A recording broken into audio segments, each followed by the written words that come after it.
So let's talk a little bit about how do you actually teach your employees AI skills.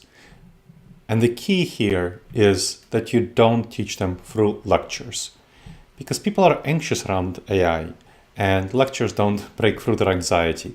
There was a recent Pew Research report that showed that 50% of Americans are more concerned than excited about AI. Only 10% are more excited than concerned, and 40% are equally excited and concerned.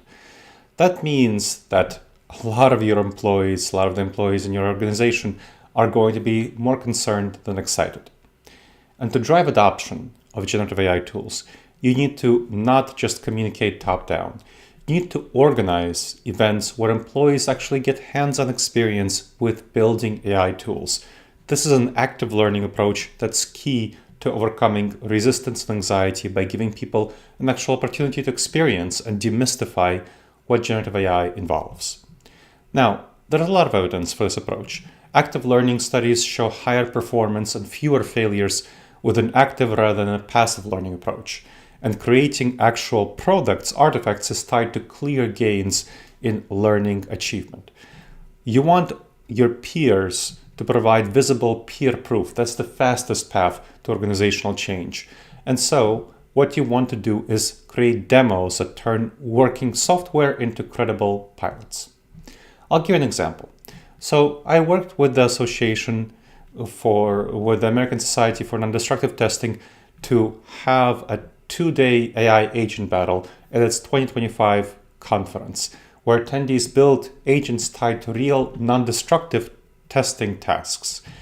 We had a pre-event webinar where I set goals, patterns, and governance rules, and then at the actual event, we did a workshop, and then a build session, and then a demo session where the participants in the workshop demonstrated the outcomes to the whole conference attendees, and then there was a session of judging the best one, and then the winners got a bonus free registration to next year's conference. And so that's something that you want to think about adopting in your organization. The COO of the organization, Barry, said that, quote, instead of talking about innovation, members were building it. They had a really great outcome. People were really happy and were excited about doing this.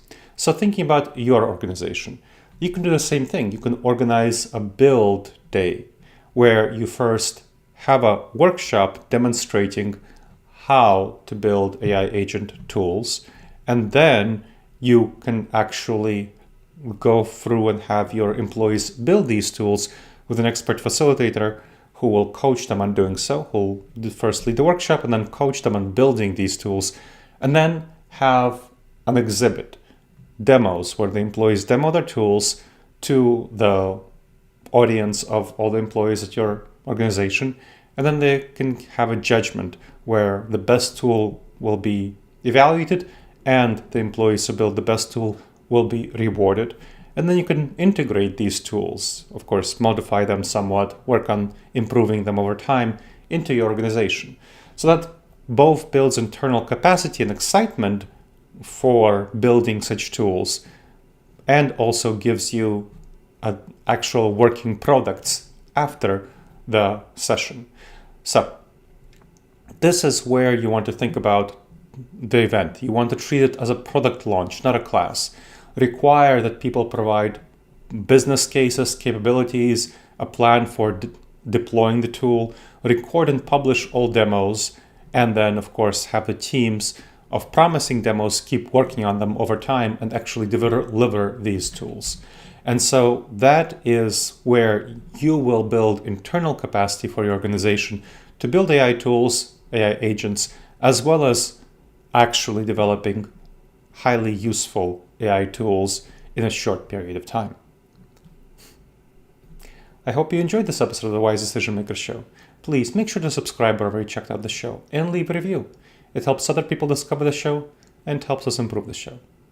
And if you have any questions, please email me at gleb, Gleb, at disasteravoidanceexperts.com.